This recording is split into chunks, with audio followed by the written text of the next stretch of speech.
Hey guys, it's Mark from HighstrungAudio. I wanted to give you guys a little input on the musician Pegasus. There's a lot of interesting reviews online. There's one reviewer that loves it and another that actually questions its performance. And a lot of people are kind of confused because Musician is a company that this DAC is actually made in the same factory as Denafrips. It's kind of confusing for everybody because nobody really knows where it fits in.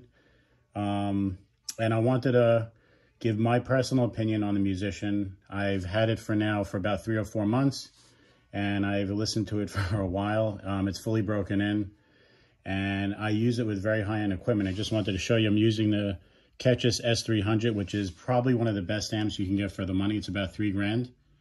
It's about 2,900 bucks exactly. It's excellent, by the way. One of the best amps I've ever owned. Made in Taiwan. Fantastic. Highly recommended. I'm going to be doing a review on that within the next couple of weeks. But now we're going to focus on the Musician.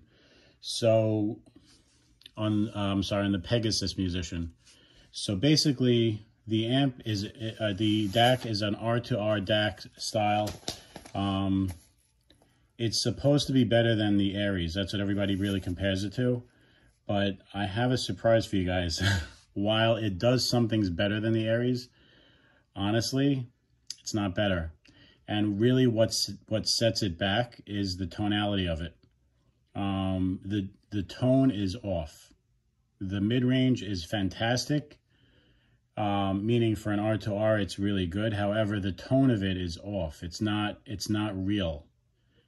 And you really notice it when you switch back and forth between a DAC that really has perfect tone, which my favorite DAC right now is the Gustard A22. I'm going to also be doing a review on this.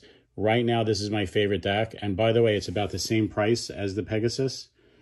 So this is going to be my go-to DAC. This really does almost everything amazing, but we'll get to that another time. But right now, the Pegasus.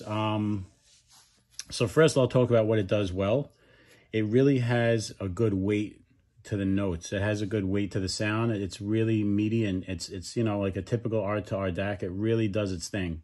Good mid-range, nice bass response. It's like really nice, and it is more extended than the Denafrips Aries too. So you get a little bit more high-end out of it. The only problem is, like I said before, the tone being off ruins the DAC, really, for me at least. And I can't really have it. I'm probably going to be sending it back. They're going to have to work on this and have it Pegasus 2. If they work on that tone, this will be better than the Aries. Right now, the Aries is better, and it's a very good deal. I would, if money is an issue, definitely get the Denafrips Aries 2. So basically, to sum it up for you, the Pegasus Musician, for tonality, I would give it a C-. Frequency response, B+. Mid-range, A-, and note weight, A. Where the Denafrips tonality, I would give an A. Tonality, I would give an A+. Sorry, the Denafrips Aries, I would give an A+ to the tone. Frequency response, B-. It does suffer with that a little bit. Mid-range, I would give an A, and note weight, A-. So now we're going to get into the Gustard. The Gustard, really, which will be in another review, the tonality is an A+. I mean, I haven't heard anything that close to the real sound other than the Gustard. It's incredible. It has an amazing, really has an amazing preamp stage. But when I do the review, I'm going to get into that whole thing. It's a Class A, you know, discrete preamp stage. It's fantastic. It really, you hook it directly up to your amplifier, to this one actually, and it's basically endgame. It's over. Your audio quest is basically done. Mine is done for now. Obviously, I'm gonna, because audio files are never satisfied, I'm gonna be continuing to look for something better than this, but right now, this is the best. So anyway, back to the Gustard. I would rate the Gustard A+ tonality.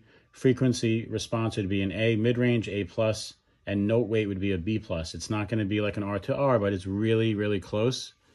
Enough to where it's gonna satisfy you, the Gustard. But the cool thing about the Musician is it's definitely going to be better than something like from Topping or from like SMSL, in my opinion at least. I think it's a better experience overall because it's an R2R DAC.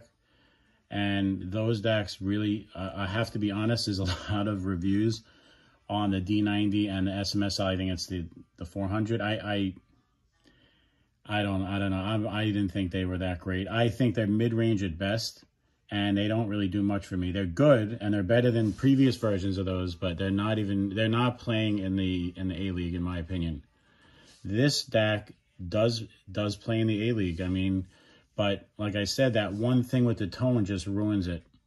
If you're really into your music being accurate, yeah, I mean, it's a pleasing sound. It's got that R2R magic to it. But once that tone is off, it's just a no-go for me, at least. So I'm going to be sending this back. I feel bad. They put a lot of effort into this, and it's supposed to be better than the Aries, but it failed. It's not. The Aries is very good, by the way. And if you do have an Aries, you have to make sure to update to the latest firmware. The update does make the bass a lot better. Bass extension is fantastic with the new update. If you have one, it's kind of a pain in the ass to do it, but it's worth the time to put into it to update it, because it is a big difference on the Aries 2. So the Aries 2 is still legendary. It's still amazing. It's a very good entry-level DAC into the high-end realm for under $1,000, and that would be my top pick for under $1,000. This I can't recommend. And this, the Gustard 822, which I'm going to be reviewing pretty soon, is really the go-to DAC for me, at least at this price point, at $1,100. Just trust me on this one. This is fucking amazing. And the reason why people don't really talk that much about it is they're not, Gustard is one of those Chinese companies. They don't contact anybody. They have terrible PR, very, I don't know. Their support is really good through APOS only. If you're going to buy it, get it through APOS because they'll give you the support, but you don't buy it directly from Shenzhen Audio because then you're screwed. If something happens, you're not going to be a happy person. So, basically that's it. I mean, I'm going to be sending this back. By the way, I use very good, just if anybody's wondering about my, the cables and everything, I have really high-end, power cords, and I use a Cardis Clear USB. I have Robinhood Audio Quest speaker cables. I'm using Bauer & Wilkins speakers. I mean, I've got good equipment, so it's not really any of my cabling or wires.